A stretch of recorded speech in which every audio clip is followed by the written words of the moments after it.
लगभग 22 साल पहले जब लखनऊ की एक बेकरी से काम करते करते मोहम्मद मुईद जब भदरसा पहुंचा, तो उसने कभी सोचा नहीं था कि वो फर्श से इस तरह अर्श पर पहुंच जाएगा। लेकिन उसके लिए उसने चाहे दलितों की जमीन हो, चाहे तालाब की या फिर चक्रोट की, हर जमीन को कब्जा किया और एक अपना अंपायर खड़ा किया। सर, किस तरह से उसने, कितनी जमीनें थी, एक पहले बुलडोजर चला, फिर कैसे कैसे किया? अब ये हमारे द्वारा भी चिन्हित की गई है और एसडीएम सोहाल द्वारा भी कुछ चिन्हित की गई है, उसी के तहत ये कार्रवाई की जा रही है।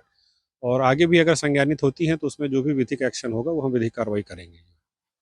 अगर कोई पहले जो अपने बेकरी की जमीन को उसकी डिमोलिश किया था, जिसमें उसने खड़ी की थी बिल्डिंग, उसमें क्या था? और ये जो नई है, वो भी तालाब की ज़मीन पे थी और उसमें किसी प्रकार का कोई नक्शा नहीं जमा किया गया था, मतलब बनवाया गया था।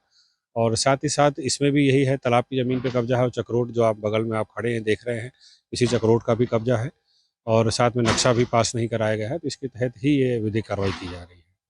इसके अलावा कुछ और जमीनें भी रडार पे हैं, जैसे कब्रिस्तान की जमीन हो या स्कूल की जमीन हो? ये एसडीएम सोहाल जब जांच करके देंगे और उसके बाद एसडीएम सोहाल द्वारा भी कुछ कार्रवाई की जा रही है, विभिन्न प्रकार की जो है, जो धारा 67 के तहत कार्रवाई की जाती है, तो उनके द्वारा भी कार्रवाई की जा रही है। तो जब भी चिन्हित होंगी तो उसमें जो भी होगा विधि के अनुसार वो एक्शन लिया जाएगा। आप ये मानते हैं कि अगर ये कांड ना होता तो इतनी बड़ी जांच ना होती और इस तरह से ये जमीन इस तरह से अवैध कब्जा बना रहता? अब नहीं, ऐसा नहीं कह सकते हैं पूरी तरीके से जो है वो क्या कहते हैं, क्योंकि ये पूर्व में ही ये चिन्हित हो गई थी और इसमें अभी तक अमल में नहीं लाया गया था। तो ऐसा नहीं कह सकते हैं कि सिर्फ कांड से ही जो है चीज़ें होती हैं, और कांड से जो है चर्चा में ज़्यादा आ गया है जो है चीज़ें, तो उसमें तलाशी गई जो है। बाकी ऐसा नहीं है कि कोई सिर्फ उसी की वजह से, अब उसके अलावा भी हम लोग लगातार कार्रवाई करते रहते हैं, प्राधिकरण द्वारा, जिला प्रशासन द्वारा लगातार कार्रवाई होती है।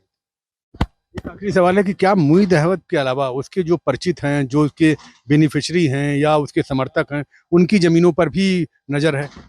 नहीं, हमारी तो सब पे नज़र रहती है, जो कोई मोहित खान ही नहीं, जो अन्य लोग भी हैं प्राधिकरण के द्वारा या जिला प्रशासन द्वारा या एसडीएम द्वारा, जो अन्य भी जगह होती हैं जहाँ पे अन्य लोग भी कब्जा करते हैं, वहाँ भी कार्रवाई की जाती है, लगातार चलती रहती है।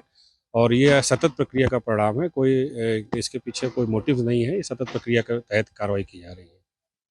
मुईद अहमद फर्श से अर्श पर पहुंचा, लेकिन एक कांड हो गया।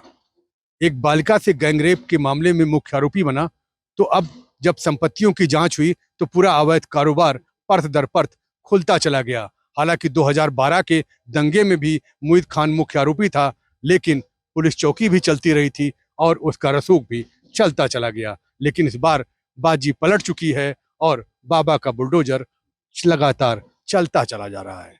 बनबीर सिंह, अयोध्या, यूपी तक।